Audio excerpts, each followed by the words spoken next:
Hi, this is Kevin Ashworth with Fighting Fear with Kevin Ashworth. Thanks for checking out this video. Today I'm going to be talking about emotional reasoning, thinking with your gut, how do you make decisions based on fear, those kind of things, which is really where anxiety lives. So this is a video or a video blog about all things anxiety, parenting anxious kids, being an anxious individual, being a human, making decisions, how to overcome them, and how to make regular decisions every single day that don't involve simply just coping or running away from the things that you fear. So today, what's this idea of emotional reasoning? I've talked about it before, but this is, at its basis is, if I feel bad, it must be true. And we've really kind of moved ourselves into a culture where we're becoming more and more intolerant of feeling, of engaging in ways, whether that's conversations or doing things, if it feels bad. Many things feel bad. In fact, most of the things that we don't like are predictably bad, and they feel uncomfortable. The trick that anxiety plays at a very simple level is that if it feels bad, it therefore must be true, or if we think it, it therefore must be true. And we know when we're logical and we're rational that this doesn't make sense. That I can make kind of a ridiculous comment now and say that my beard is blue, and I can think that, and I know that that's not true. But what happens is, if I say I think my beard is blue, and I have an associated feeling that makes me confused or think about for a second, is that true? I start to kind of question my reality, because how can I feel a certain way and think a certain way and that not actually be true?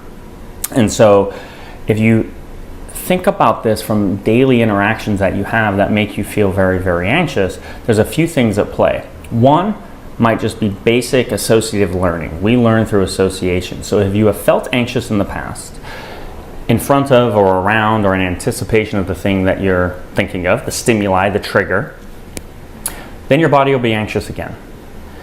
That might be happening, so associative learning. The other thing that happens with associative learning is we generalize out to lots of things. And so if going to the mall becomes very scary for lots of reasons, it doesn't actually matter, that feeling will generalize to other things. Costco, Target, eventually birthday parties, bars, restaurants, you name it.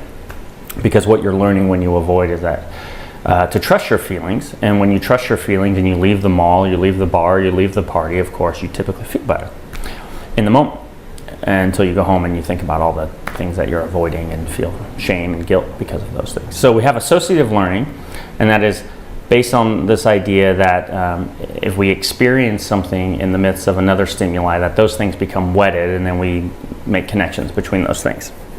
So we know that to be true, we know that to be supported scientifically, and it's just behaviorism. And then this idea of emotional reasoning is this cognitive idea, or it comes out of cognitive behavioral therapy, which is we feel bad all the time, right? And so if we make decisions based on that, we're going to end up in a pretty scary place. And because it's not just when we feel bad, it's when we feel bad and we don't expect it, and it's when we feel bad and we're not planning for it. So for example, many of you feel bad when you watch a scary movie or a horror movie. In fact, you pay to feel bad, or go on a roller coaster and you feel that fear, but you are planning it, you are expecting it. And so when you have the associated feelings with the roller coaster, the scary movie, whatever it is, you can rationalize it and it makes sense. Of course, when you're not expecting that, when you're shopping at Target and you feel that feeling coming up, or you're having an interaction and you start worrying that you look silly or saying something silly, we're not expecting that, and so we then for some reason start believing that that is truth and evidence, and it's not. So one way to look at it is, how do you make decisions based on what you want to do? And despite feeling bad, you have to continue making those decisions. So if your goal was to go to the mall to pick up the pair of shoes, and you decided you wanted to do that, but when you're putting on your current shoes to leave, you start feeling bad, you quickly come up with the justification that you can just order them, you can get them on Amazon, they'll be here in 2 days. And nobody would know any difference.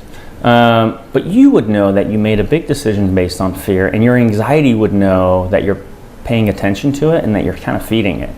And so that then robs you a little bit of your confidence. So then when your friend says, let's get dinner, and you get your shoes on again to head out, and you feel that feeling again, your inclination is to say, I don't want to.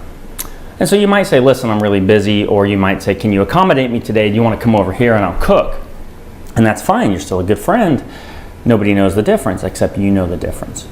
And if you suffer with anxiety, these are, or if you're human generally, these are decisions that we make all the time.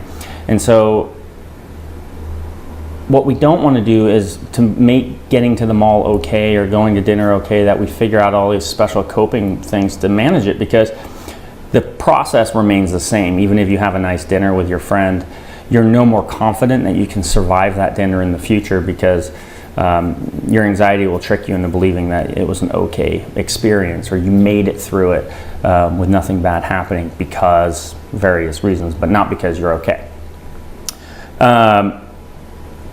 So if you can take stock in the decisions that you make every day and try and make more of them based on your preferences, what you want to do, than you do based on your fear. And this is really up to you. You know the decisions you make and the justifications you make for those decisions. So if you can make more decisions tomorrow based on preference than you did today, then you're winning. But getting over anxiety is really about leaning into it, about being vulnerable and feeling that raw feeling and being okay with it. And it's the only way we can prove to our brain and our anxiety that nothing bad will happen. And that's because of that associative learning. So the only way, once something becomes conditioned, we can decondition it, but we have to feel bad often and not run away for our brain to learn that we're okay. So that's emotional reasoning, and it's a tricky thing. It's a really tricky thing.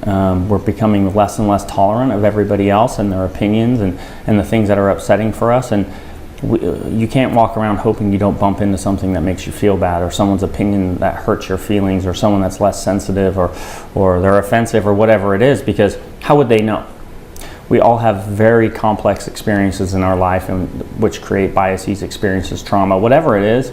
And it's not the rest of the world's job to know what might be triggering for you and then make sure that you don't bump into it. It's our job. And it's not our job to know it and then run away from it. It's our job to build tolerance to it so we can enjoy this world and have a quality of life that is great. I hope this is helpful. I have an Instagram page or an Instagram account. I just started. It's Preference Over Fear. Check it out. Follow me on there if you like. There's some cool content that I put on there. And then I will put in the comment section a link that you can click on to get some free strategies for managing your anxiety. If you have not yet, please subscribe, please share this, please like it. It's helpful to get this message out there. I think there's lots of people struggling with this that can't afford to go to therapy and get specialized care in managing their anxiety. So thanks so much. Bye-bye.